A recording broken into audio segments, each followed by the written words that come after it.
ஆ, அடுத்த கேள்வி கேளுங்க. மூணாவது கேள்வி என்னன்னா, ஒரு சிலர் வந்து இப்போ ஜாதகம் பார்க்கும் பொழுது வந்து அவங்க திதி தர்ப்பணம் கொடுக்கறது இல்ல அப்படிங்கிறது ம், நமக்கு தெரியுது மேடம். அப்போ ம். ஒரு சிலர் அவங்க திதி இப்ப நீங்க போய் கொடுங்க அப்படின்னு நம்ம சொன்னோம்னா அவங்க சொல்ற இப்போ அடுத்த இதே வந்து நாங்க திதி கொடுத்தாலும் இங்க சரி வர்றதில்ல, அதனால நாங்க கொடுக்கறதே இல்லை அப்படின்னு சொல்றாங்க. இது ம். அவங்களுக்கு வேற ஏதாவது பரிகாரம் ஏதாவது சொல்லலாமா? இல்ல நான் இது இன்றைய நீங்க சொல்ற வகுப்பே மாதிரி? அதுதாங்க. ஆ, இன்றைய வகுப்பே அது ஆரம்பத்திலேயே நான் அதுல தான் ஆரம்பிச்சேன். ஆமா. எல்லாம் செஞ்சும் கஷ்ட துன்பங்கள் இதெல்லாம் அவங்களுக்கு வர்றது அப்படின்றது இருக்குது இல்லைங்களா? அந்த வகுப்பே அதுல தான் ஆரம்பிச்சேன். அப்ப எதுலயே ஒரு குறை இருக்குது அப்படி. அப்போ அவங்களுக்கு வந்து என்ன பண்ணணும், பிரேத தேகத்தை எடுக்க வைக்கணும். இல்ல அந்த ஆன்மாக்கு விருப்பமானதை தான தர்மங்கள் பண்ணணும். நான் அடிக்கடி சொல்றதுதான். ஒவ்வொரு செவ்வாய்க்கிழமையும் மதியம் வரக்கூடிய குளிகை நேரத்தில் 12 to 1:30 முன்னோர்களுக்கான புண்ணியம் சேர்றதுக்கான தான தர்மங்களை செஞ்சு அவங்களுக்கான திதி தர்ப்பணங்களை கொடுக்கறது, அவங்கள அன்பா நினைவு கூறுறது. மனதளவுல நம்ம அவங்களுக்கு ஆன்மாக்கள் வந்து நம்ம கிட்ட கம்யூனிகேட் பண்றது, மனதளவில் கம்யூனிகேட் பண்ணுவாங்க. இரவு 12 மணிலிருந்து விடியற்காலம் 3 மணி வரைக்கும் ஆன்மாக்களோட பிரவேசம் நம்ம இடத்துல இருக்கும். அமாவாசை திதிகள்ல ஆன்மாக்களோட பிரவேசம் நம்ம இடத்துல இருக்கும். அந்த புண்ணியலோக ஆன்மாக்களின் அளவு வச்சு அது இருக்கும். நீங்க உங்க அன்பை அவங்களுக்கு பரிமாற்றம் பண்ணிட்டே இருந்தா, முன்னோர்களுக்கு பரிமாற்றம் பண்ணிட்டே இருந்தா, ஒவ்வொரு விஷயத்தையும் முன்னோர்களுக்குள்ள, அது குலதெய்வம்ன்ற இடம் அந்த மாதிரி இடம் தான். அங்க போய் பரிமாற்றம் பண்ணிட்டே இருந்தா இயற்கையாவே வளரும். யாருக்கு குலதெய்வம் தெரியலையோ அவங்களுக்கு தான் இந்த மாதிரி கஷ்டங்கள் நிறைய இருக்கு. அப்போ அவங்க வீட்லயே அவங்க என்ன செய்யணும்னா, இந்த குலத்து முன்னோர்களை மனசுல நினைச்சு ஒவ்வொரு அமாவாசை இந்த காலகட்டத்துல உணவுகள் அப்படிங்கிற விஷயத்துல அவங்களுக்கு பிடிச்ச உணவுகளை சமைச்சு நீங்க அவங்கள நினைவு கூர்ந்து ஆனா அன்பை மனதளவுல பரிமாறிட்டே இருந்தீங்கன்னா அந்த கஷ்டங்கள் துன்பங்கள் விலகும். ஏன்னா அன்புதான் கடவுள். ஆன்மாவும் கடவுளும் ஒண்ணுதான். அண்டத்தில் இருக்கிறது தான் பிண்டத்தில் இருக்குது. சோ அன்பு மூலியமா அவங்கள வந்து கம்யூனிகேட் பண்ணி சரி பண்ணணும். அது ஒண்ணுதான் ஒரே வழி. இல்லைன்னா மாகாளிய பட்சத்துல தினமும் அந்த பிரேத உருவாகிறதுக்கான பிண்டங்களை வச்சு வழிபாடு பண்ணி முறைப்படி பண்ணினீங்கன்னா அந்த யம தெய்வ முயற்சி வந்தீங்கனாலும் அது கண்டிப்பாலுமே அவங்க பிதிர்லோகத்துக்கு போய் சேருவாங்க. நன்மைகள் நடக்கும். நன்றிங்க. கதிரவன் சார். சார் கதிரவன் சார், உங்க கேள்வி கேட்கலாம் சார். மேடம் வணக்கம் மேடம். வணக்கங்க சார். ஒரு 2 கொஸ்டின்ஸ் இருக்கு மேடம். சொல்லுங்கண்ணா. மறைந்த முன்னோர்கள் ஒரு 10, 15 வருஷத்துக்கு அப்புறமாவும் ம், வருடம் திதி கொடுக்குறாங்க. அவங்க ம். முக்தி பெற்றாங்க, நம்மள ஆசீர்வதிக்கிறாங்கன்னு எப்படி மேடம் அறிந்து கொள்ளும்? நிறைய விஷயங்கள் இருக்குங்க இதுல. இதுல வந்து பிதிர்லோகத்துல பலவிதமான முக்தி அப்படிங்கிறது அவ்வளவு சீக்கிரம் ஒருத்தருக்கு வாய்க்காது. கண்டிப்பா மறுபிறப்பு இந்த மாதிரி தான் அதிகமா எடுப்பாங்க. மறுபிறப்பு எடுத்தாலும் அந்த ஆன்மாக்கள் வேற ஒரு ஒரு உடல்ல வந்து அவங்க ஆன்மா மட்டும்தான் டிரான்ஸ்ஃபர் ஆகும். நான் தான் இப்ப 3 விஷயம் சொன்னேன்ல, செத்தல், மாண்டல், மடிதல்னு சொன்னேன். செத்தலுங்கிறது நம்ம உடம்புல இருந்து உயிர் வெளியில போகுது. அடுத்த மாண்டல்ங்கிறது அந்த உயிரானது பிரேத தியாகம் எடுத்ததுக்கு அப்புறமா இந்த பூலோகத்தை விட்டு பிதிர்லோகத்துக்கும் மத்த லோகத்துக்கும் போறது. மடிதல் அப்படிங்கிறது அந்த ஆன்மாவானது அந்த பிதிர்லோகம் போல அங்கு இருந்து முழுமையா அழிந்து வேற ஒரு உடல் எடுக்கிறது, இல்ல இறைநிலைக்கு அப்படியே போயிடுறது. அப்ப இறைநிலைக்கு அப்படியே போனது படைக்கப்பட்டது நேரடியா எந்த படையலும் எந்த ஒரு தர்ப்பணமும் நேரா அது இறைவனை தான் போய் சென்றடையுது. அது ஆன்மாக்கள் வழியா சென்றடையுது அப்படிங்கிறது அந்த மாதிரி இருக்கிற ஆன்மாக்கள். சோ இந்த மாண்டு போறது மடிதல் நடக்கல அப்படின்னா இடையிலேயே அவங்க இருப்பாங்க. அவங்க அந்த ஆன்மாக்கள் அதை சாப்பிட்டுட்டே தான் இருப்பாங்க. அது அவங்களுக்கு போய் சேரும். ஆன்மாவோட இருக்கக்கூடிய அந்த ஆவி, அதுக்கு பேர் அவிட்டம்னு பேரு. அது அவங்கள போய் அடைஞ்சிட்டே தான் இருக்கும். அது சிறப்பான முறையில அது அடையும். அந்த அவிட்ட நிலையில இருந்து அவங்க ஆன்ம நிலைக்கு நேரடியா பிதிர்லோகம் மத்த லோகத்துக்கு போனாலும் அது அவங்களுக்கு போய் சேரும். அவங்க முக்தி மோட்சம் அடைஞ்சிட்டாங்கன்னா அது இறைவனை அடையும். அந்த இறைத்துளி மூலியமா உலகத்தில் இருக்கிற அனைவருக்கும் அது போய் சேரும். இது பூஜை மூலியமா, குரு பூஜை மூலியமா, அவங்கள வழிபாடு பண்ணக்கூடிய பூஜை மூலியமா அந்த நன்மைகளை ஒவ்வொரு ஜீவர்களுமே அடையுது. அந்த அந்த உயிர்கள் சார்ந்த எத்தனை டிஎன்ஏ கனெக்டிவிட்டி இருக்கக்கூடிய உறவுகள் இருக்கோ அத்தனை பேத்துக்கும் அடையுது. அவங்க எந்த லோகத்துக்கு போனாலும் அவங்களுக்காக கொடுத்துட்டே இருக்கலாம். அடுத்த கேள்வி கேள்வி.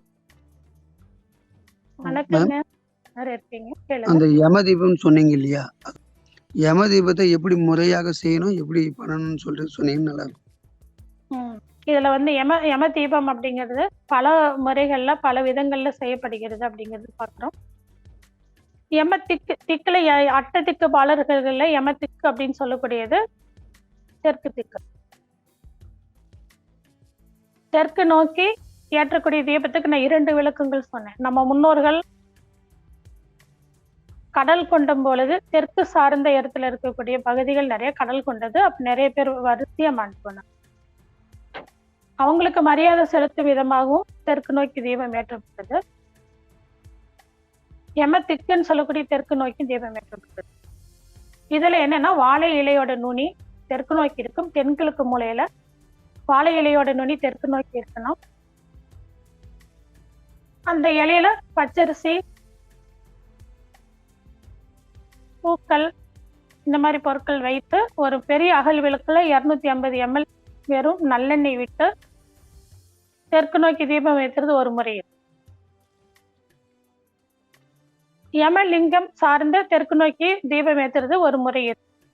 ஒவ்வொரு பரணியிலையும் தெற்கு நோக்கி தீபம் ஏத்திட்டு வருது. 6 தீபங்கள், வரிசை 6 தீபங்கள் தெற்கு நோக்கி ஏத்திட்டு வருது. 6 அல்லது 9 தீபங்கள் தெற்கு நோக்கி ஏத்திட்டு வருது ஒரு முறை. யம தீப முறை இருக்குது ஒவ்வொரு பரணியிலையும். இதுல பரணி தீபம் அப்படிங்கிறது இப்ப பாருங்க, மகாலயத்துல வரக்கூடிய மகாபரணி, பரணி தீபம் அப்படிங்கிறது பாருங்க, ஆடி மாதமே நம்ம முன்னோர்கள் பூமிக்கு வந்துடுவாங்க. மகாலய பட்சத்தில் அவங்களோட ஆதிக்கம் அதிகமா இருக்கும். அதனாலதான் மகாலயத்துல இது பண்ணுவோம். அப்படி வந்த முன்னோர்கள் அவங்க திரும்பி போகக்கூடியது அப்படின்னு கேட்டா, இந்த கார்த்திகை மாசத்துல வரக்கூடிய அந்த பரணி தீபத்துலதான் போவாங்க. அப்ப அந்த நாள்ல ஒவ்வொரு மாசமும் பரணி வரப்போ 6 தீபம் தெற்கு நோக்கி ஏத்துறது. இல்லைன்னா இப்ப நான் சொன்ன மாதிரி ஒரே ஒரு தீபம் பெரிய அகல் விளக்குல ஒரு வாழை இலையில வச்சு நீங்க தீபம் ஏத்திட்டு வந்தீங்கன்னாலும் அது அவங்களுக்கு போய் அவங்கள மனசார வேண்டி அவங்களுக்கு அன்பு செலுத்தி, ஆன்மாக்களே உங்களை நாங்க நேசிக்கிறோம், அன்பு செலுத்துறோம், நீங்க எங்களுக்கு உதவி செய்யுங்க இது உங்க அப்படின்னு சொல்லிட்டு நீங்க தீபம் ஏத்தி மனதார வழிபாடு பண்ணிட்டு வந்து அவர்களே நினைத்து தர்மம் கொடுக்கணும். கண்டிப்பா அன்னதானம், வஸ்திர தானம், இந்த மாதிரி பாத்திரம், கொடை, உடை, போர்வை, செருப்பு, இந்த மாதிரி 5 விதமானது பொருட்களை தர்மம் கொடுத்து நம்ம அவங்களுக்காக சமர்ப்பிக்கும் பொழுது இது கண்டிப்பாலுமே அவங்களுக்கான தர்ம பலன்கள் உங்களுக்கு வந்து அந்த யமதீபம் ஏற்றி அடுத்த நாள் நீங்க அந்த தர்ம பலனை பண்ணணும். பரணிக்கு அடுத்து வரக்கூடிய கிருத்திகை தர்ம பலன் பண்ணும்போது இந்த தீபம் முழுமையடையும். இப்படிதான் யமதீபம் ஏற்று.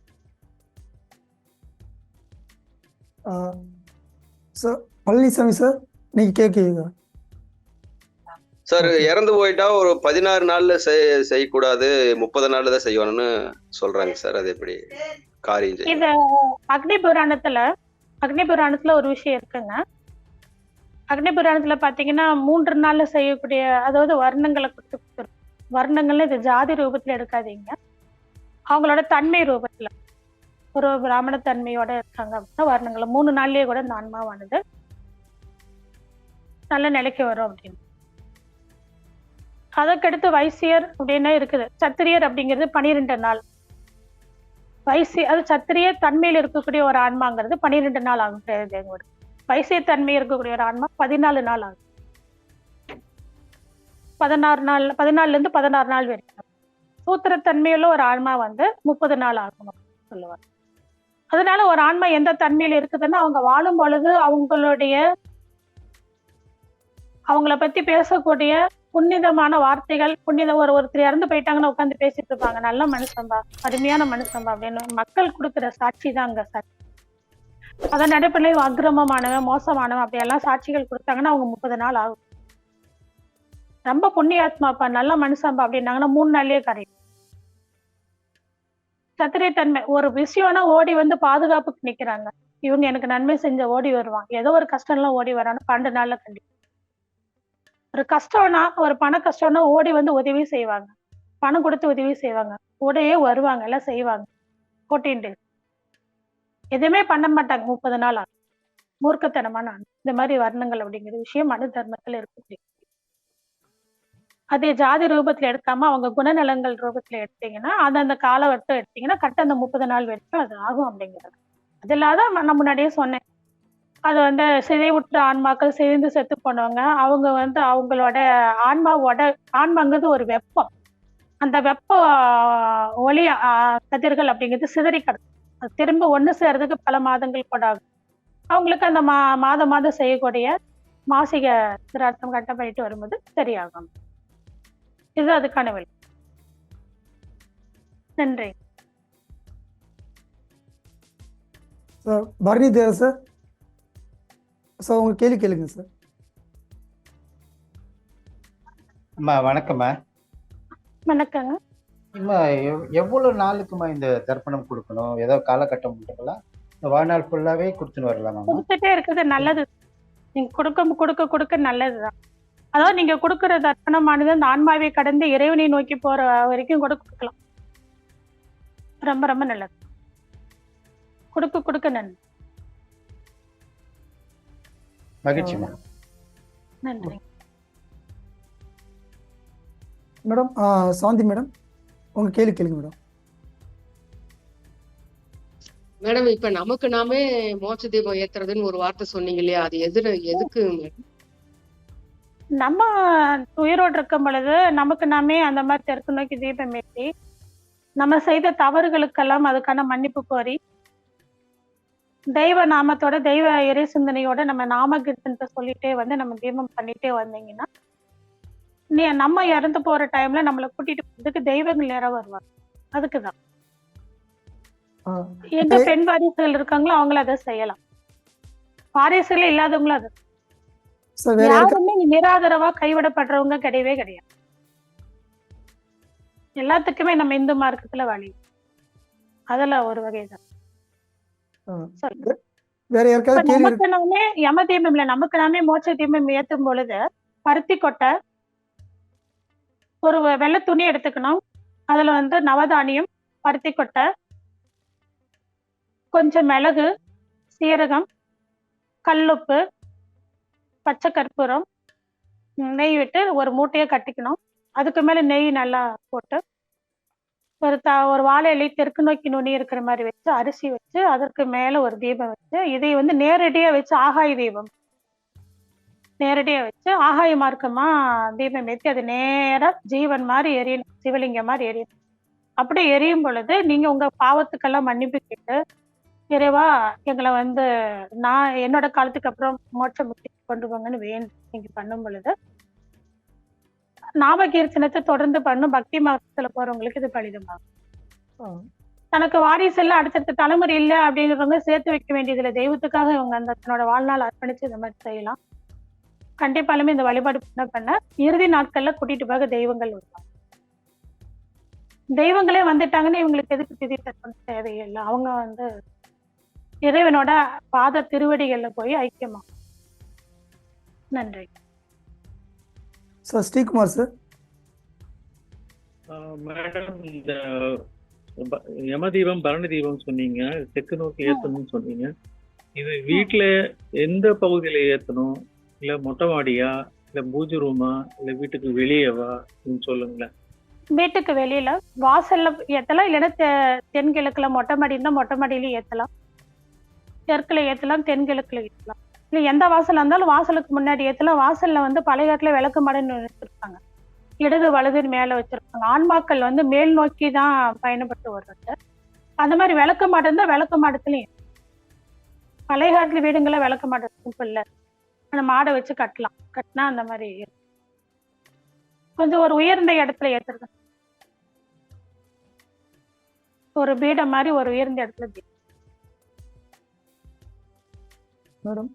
மேடம் இன்றைய வகுப்பு மிக அருமையா இருந்தது மேடம். காரணம் என்னன்னா 1:20 நிமிஷம் ஆயிடுச்சு. ஆக்சுவலி எல்லாரும் அவ்வளோ கேள்விகள் இருந்தாங்க. நம்ம நிறைய காலங்காலமாக திதி தர்ப்பணம் கொடுத்துட்டு இருக்கோம். இருந்தாலும் இவ்வளோ கேள்விகள் இருக்குன்னா மக்கள் அவ்வளோ சந்திக்கிறாங்க, பிரச்சனைகள் சந்திக்கிறாங்க.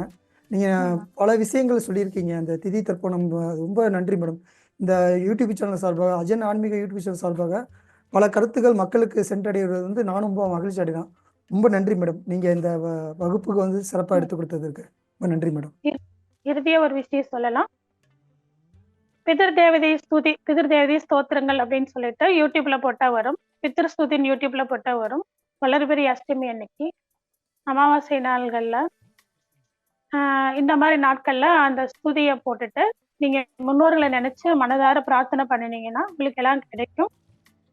அவங்களை நினைச்சு அன்பா தர்மம் பண்ணினீங்கன்னா அனைத்து பிதர்களோட ஆசீர்வாதம் மட்டும் இல்லை, இந்த உலகத்துக்குள்ள மற்ற ஆன்மாக்களோட ஆசீர்வாதமும் கிடைக்கும்.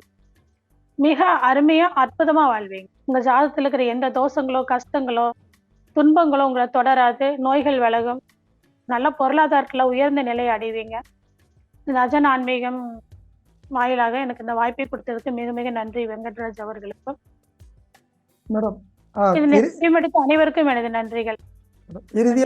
இறுதியா ஒண்ணு மேடம், வரப்போற வகுப்பு ஏதாவது இருந்தா அறிவிக்கலாம் மேடம். ஏன்னா வரப்போற வகுப்பு இருக்கு.